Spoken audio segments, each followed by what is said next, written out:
It's Maxwell House Coffee Time, starring George Burns and Gracie Allen.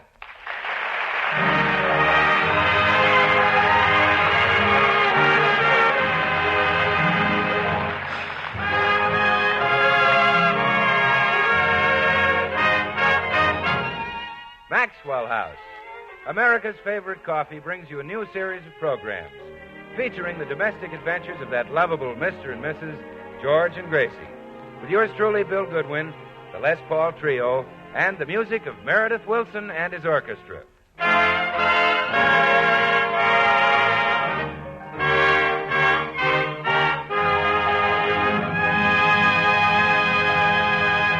Well, the doorbell at the Burns house just sounded, and Gracie is opening the front door to admit an old friend. Good morning, Mrs. Burns. Here's your mail. Well, thank you, Mr. Postman. And how are you this lovely day? Oh, simply glorious, Mrs. Burns. The crisp tang of this fall air fills me with the joy of living. A voice within me cries out, "You're alive! You're alive!" Oh, yes. And you are, too. It's a shame that on such a magnificent day I should bring you such dreadful news. Oh, poor Mr. Wilson. Poor Mr. You mean Meredith Wilson? Yes, such a nice man. And so young, too. But what is it? Is Meredith ill? I'm afraid it's even worse. Oh, Mr. Postman, you don't mean... Yes, he's going to get married. Married? Meredith? Who is he going to marry? I don't know, some girl. Oh, how wonderful. That's what he always wanted to marry. Oh, this is thrilling, Mr. Postman, but it's almost unbelievable. Meredith is so shy and bashful. He's so afraid of a woman. Wait till he gets married. He doesn't know what fear is yet. Oh, now, Mr. Postman, you shouldn't be so dead set against marriage just because yours turned out so, well, shall we say, unfortunately?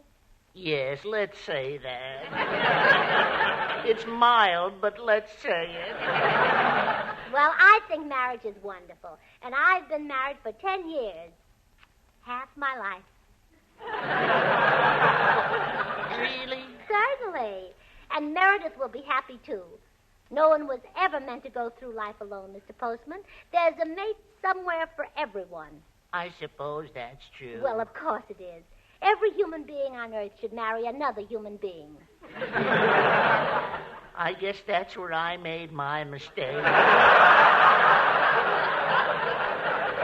Oh, well, I've got to rush in now and tell my husband the big news. He'll be just as excited as I am. Well, goodbye, Mrs. Burns. Remember, keep smiling.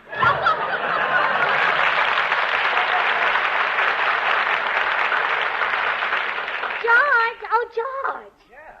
What's the excitement? Oh, I just heard the most thrilling news. Guess who's getting married? Meredith Wilson. Meredith Wilson? Uh-huh. Gosh, that's wonderful. But how did he ever propose? I didn't think he had nerve enough to talk to a girl. George, a man doesn't have to talk when he proposes to a girl. No? Well, of course not. All he has to do is get down on his knees. If he doesn't pull out a pair of dice, she knows what he wants.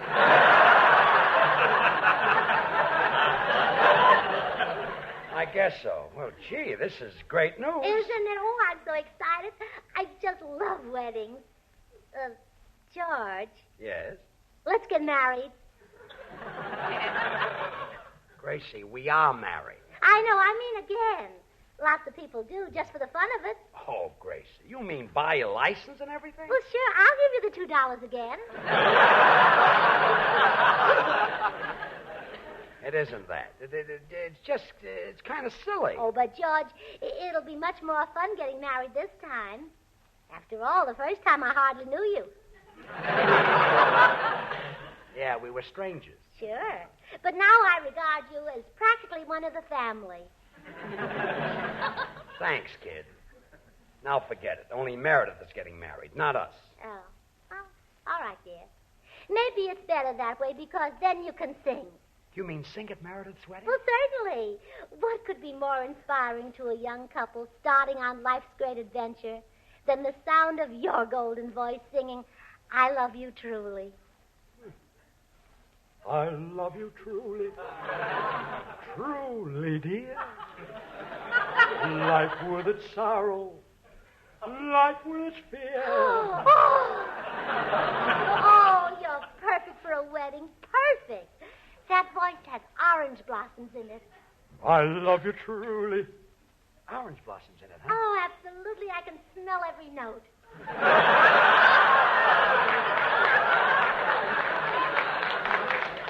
Well, come on, let's go over and we'll tell Bill Goodwin the news. Take me there on wings of song, Sugar Throat. I love you truly. Oh.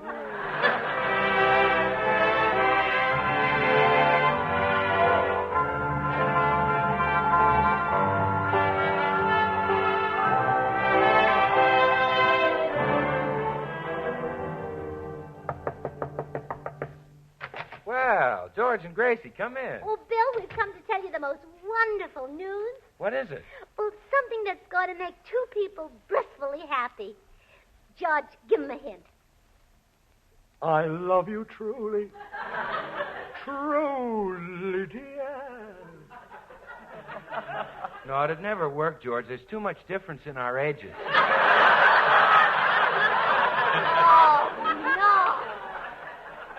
No, Meredith Wilson is going to get married to a girl. Meredith Wilson? Oh, I don't believe it, Gracie. He's never even kissed a girl. Well, Bill, all men aren't as forward as you. George didn't kiss me right away either. That's right. In fact, I remember the first time George kissed me. We'd been back from our honeymoon about a week. And then... Forget it.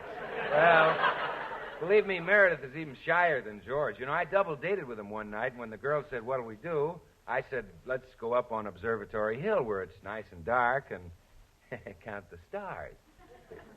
What happened? Meredith got up to 2,400,000.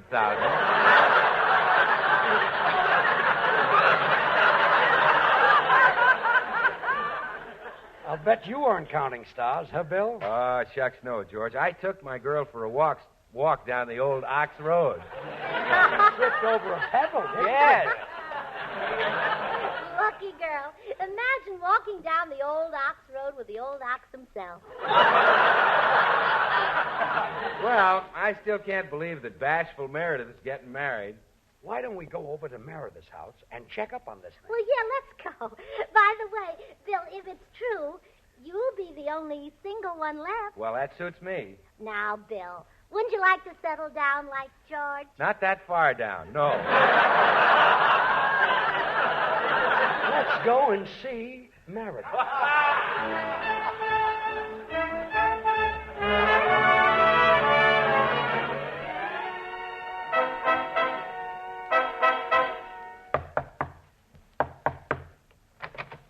Well, hi, folks. Meredith, is it true? Are you going to get married? Yep. I guess I am, all right. Oh, no. Well, good. Well, thanks. Now, Meredith, you're rather young and innocent, and I think it would be a good idea for a man who's wiser and more experienced to have a little talk with you. Yes. Sit down, Meredith. You too, George, and don't miss a word Bill says.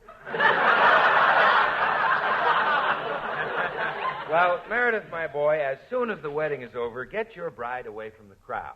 Yeah, he's right. That's what George did. Yes. Now, rush her to your car and drive straight to your honeymoon cottage. That's what George did. Pick her up in your arms and carry her across the threshold. Go on, Bill. Now, Meredith, there you are, the two of you alone in your little love nest, your beautiful bride in your arms. Oh, boy. Do I put her down now? Oh, certainly not. You carry her right through the living room, through the dining room, and into the kitchen. The kitchen. Where you make a nice big pot of Maxwell House coffee. Ah, what a perfect way to toast a happy marriage. After all, a happy marriage is the result of a perfect blend of personalities. Maxwell House, too, is the result of a perfect blend. That's why more people buy and enjoy Maxwell House than any other brand of coffee in the world. All right, Bill. We've had a cup of coffee. Now what? Well, now Yeah? you have another cup. Maxwell House is so delicious, almost everybody wants a second cup. It has more flavor. More flavor in the blend because of the choice Latin American coffees, which are skillfully combined in Maxwell House. And more flavor in the cup because of Radiant Roast, which uniformly develops the richness, mellowness, and full-bodied flavor of every coffee bean. Okay, Bill. Now, we've had 2 cups of coffee. Now what? Well, now... The coffee pot is empty, Bill. You better empty the jar, too, if you want to get out of the kitchen. Okay. The coffee pot and the jar are empty. Now what? Now, you walk over to your bride, put your arm around her, and whisper tenderly in her ear. What do I whisper? Well, you say, "Darling, would you run down to the store and get another jar of Maxwell?" That's what George did. Well, sure, Gracie, because Maxwell House's coffee at its full-flavored best. Good to the last drop. We know, Bill. There's nothing finer nor more friendly. But Meredith can't just sit there and drink coffee forever. His wife might divorce him. She'd certainly have the grounds. Oh,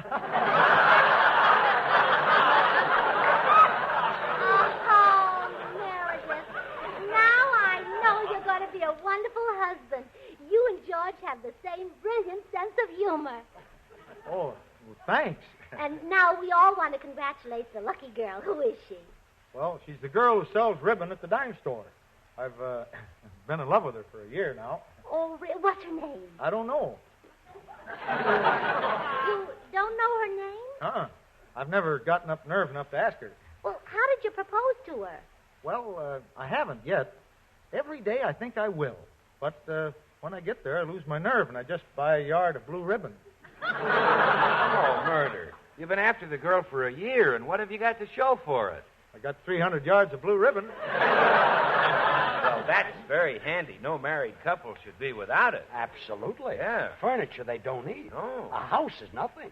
But got to have at least a few hundred yards of blue ribbon. Yeah. Oh, now, boy. What is home without ribbon? Yeah, it takes a heap of ribbon to make a house a home. Oh. Now stop making fun of Meredith. Who knows, after a year, you may even have a little string running around the house. Why, sure. Now, boy, stop it. Buy ribbon. Buy.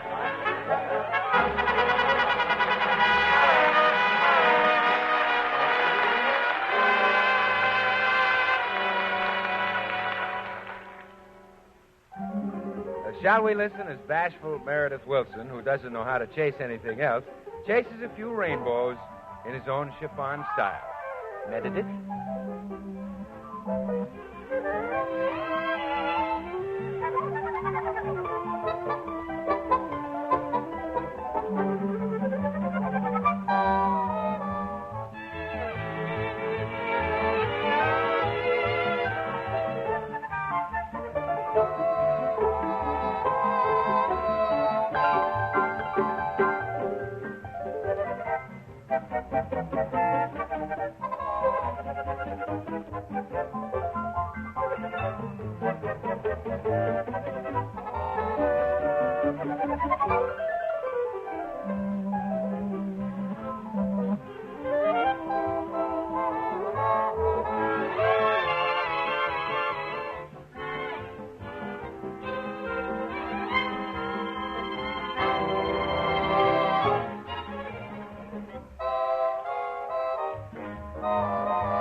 I've heard of bashful guys, but Meredith Wilson takes the cake. He certainly does. Imagine being in love with a girl for a year and not having a word to say. Well, that was ridiculous. It's only after marriage that a man doesn't have a word to say. How true. Come in.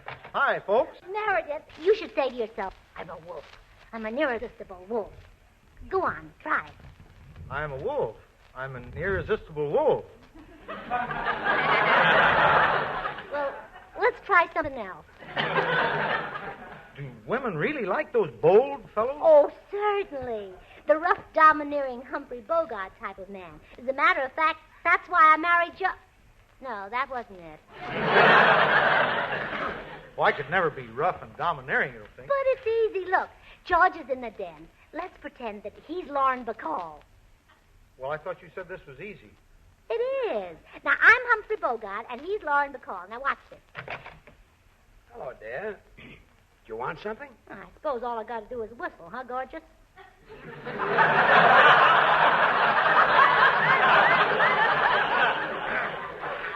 Gorgeous? Don't wave those long eyelashes at me, doll face.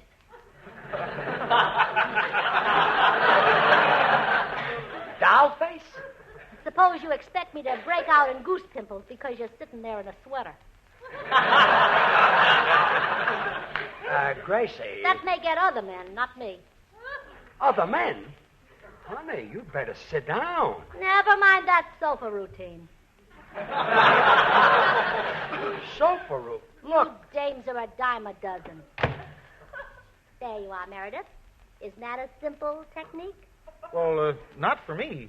Gee, I couldn't talk that way to anybody. Well, of course you could. What do you say when one of your musicians plays a sour note? I say, I fear you've lost control of your instrument, sir.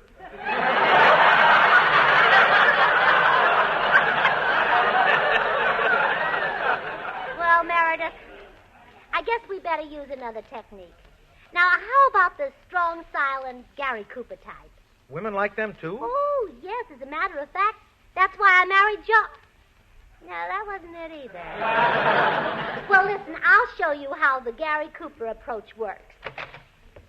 Oh, it's you again, huh? Yep. Do you still think I look beautiful in a sweater? Nope. What's the matter with you? Why do you carry on that way? Yep. Yep? That doesn't make much sense, does it? Nope. What's with this yep and nope? Are you losing your mind? Nope. Could I be losing mine? Yep. This is the silliest thing I ever heard. Could you make that a question? Will you get out of here? Yep. Yep.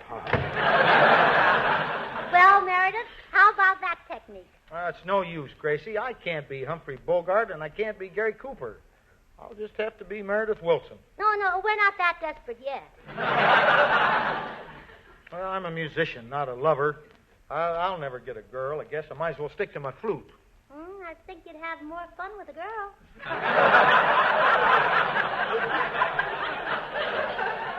Maybe we'd better forget it. Wait a minute.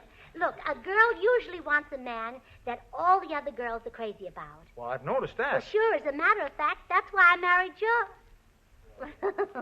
Now I'm just being silly.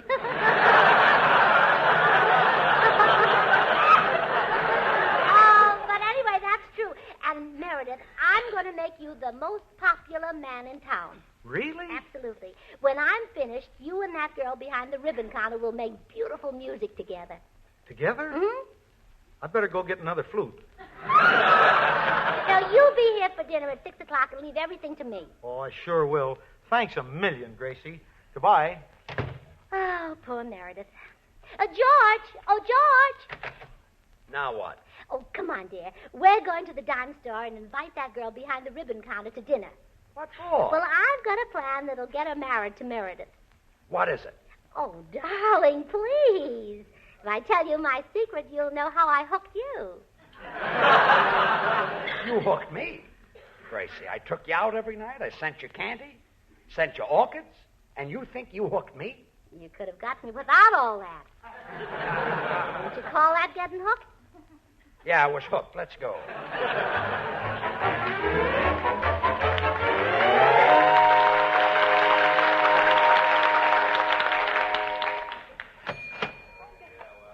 Well, there's the ribbon counter, but surely that's not Meredith's girl. She's too homely. Oh, she is homely, all right. Maybe she has hidden charms. That, well, she didn't have to hide them. Well, if Meredith loves her and wants to marry her, that's enough for us. Oh, Miss. Yes, did you want to buy some ribbon? Well, no, there's enough ribbon in our neighborhood now. We'd like to invite you over for dinner tonight. Me? For dinner? But you don't even know me. Well, that's all right. Oh, I see. You've got an odd man, huh? Very. And you're just the girlfriend. Here's the address, Miss Hardwick. Flossie Hardwick. Well, here's the address, and we'll expect you at 5:30. Well, shall I dress? Oh, yes, this man is very bashful. Well, see you tonight. Goodbye.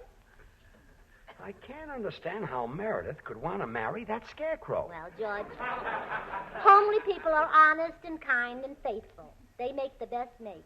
As a matter of fact, that's why I marry... Well, what do you know? I finally got it.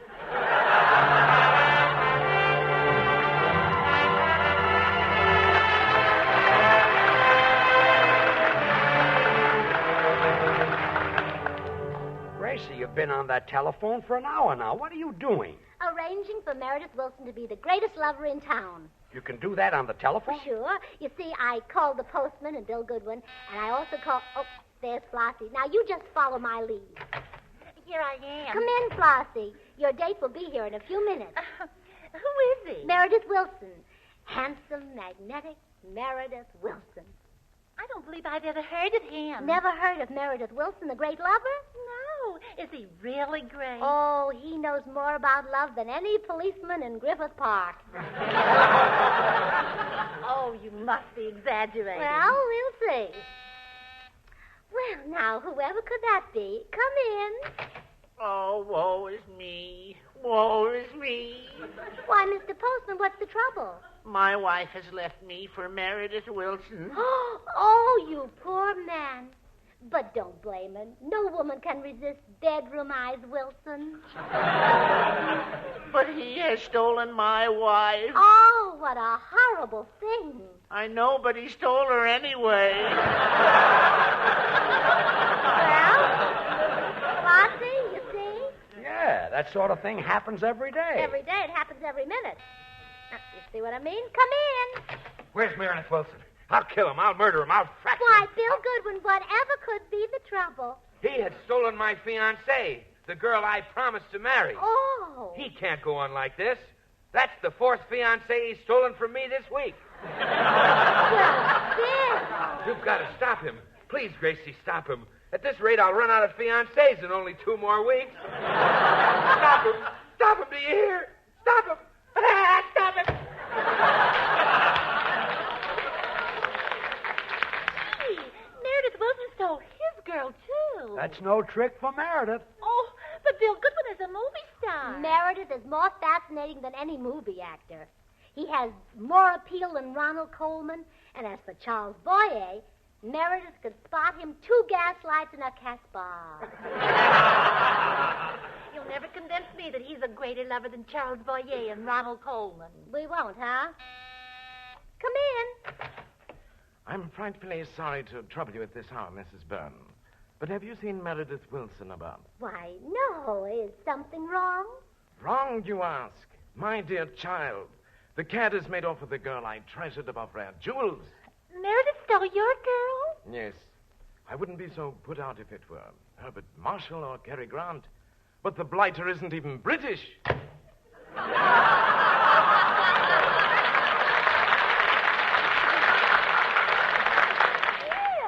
Of all people, him. Why, I wouldn't have believed it possible. Oh, you haven't seen anything yet. Come in. Bonjour, madame, bonjour. Could you tell me where I might find Meredith Wilson? Now, don't tell me he has stolen your girl. Mais oui. Oh, well, he's really picking on you British tonight, isn't he?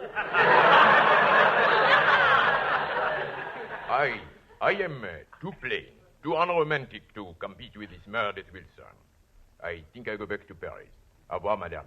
Oh, I will. Goodbye.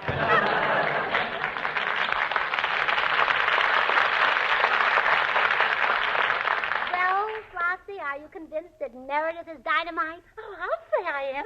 Oh, but a guy like that would never look at me. Now, that's where you're wrong. Meredith loves only you.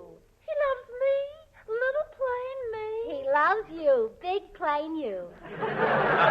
And he wants to marry you. Oh, this is wonderful. All my life I've waited to... Come in. Well, is dinner ready? Yes, and so is Flossie. Take him, Flossie. He's all yours. Oh, come here, bedroom eyes. Hey! Stop! Let go of me. You'll break my glasses. Meredith, stop trying to get off her lap. This is your dream girl. I fixed it for you. But I never saw her before in my life. This is the girl behind the dime store ribbon counter. Oh, I'm not the regular girl. I was just substituting there What? today. So, come on, Dreamboat. Let's get married. But I don't want to. No. Now stop dragging me. Help! Help! Oh, I hope they'll be happy together. You did a fine job.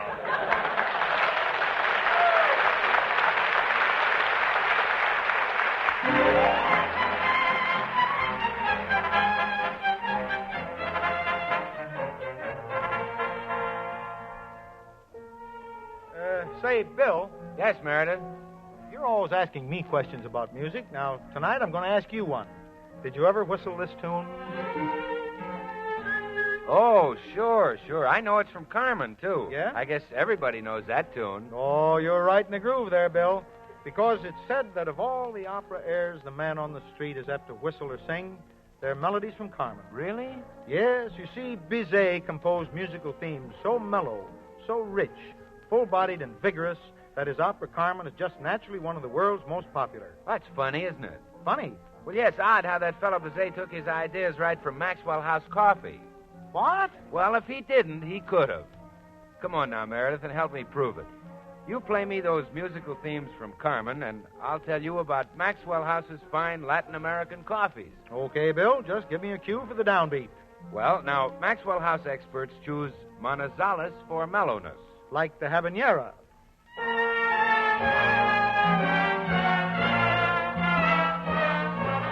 And Medellins for richness. That's Michaela's aria.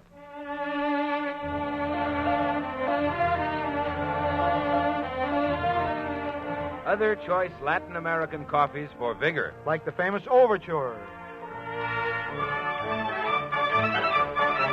And Bucaramangas for full body. That'd be the Toreador.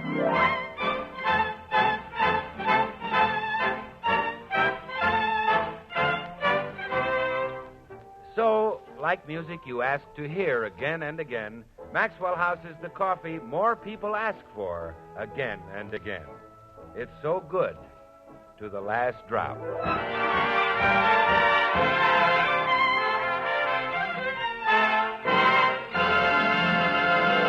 Here, George and Gracie. Oh, George, don't forget we're going to be on the Danny Kaye show tomorrow night, and Bill and Meredith will be with us. That's right, Gracie.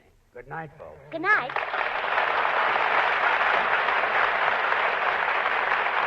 Join us again next week when we'll all be back. George Burns, Gracie Allen, Meredith Wilson, his orchestra, and yours truly, Bill Goodwin. Until next Thursday, then, good night and good luck from the makers of Maxwell House, America's #1 brand of coffee, always good to the last drop. The impersonations of Ronald Coleman and Charles Boyer on tonight's program were done by Paul Freese. Stay tuned to this station because Dinah Shore's open house is coming on in just a second. Dinah's special guest tonight is Jack Carson. Oh, goody, goody Jello pudding tonight. It tastes like Grandma's, only more so. You ain't kidding, that's right. And just as Jello, 6 delicious locked-in flavors can't be beaten. So the proof of Jello pudding's in the eating. The Jello twins are hard to find, but keep on looking in your store. When sugar shortages are over, there'll be more. Just a taste of Jello pudding or of Jello, and you know it's the one and only Jello.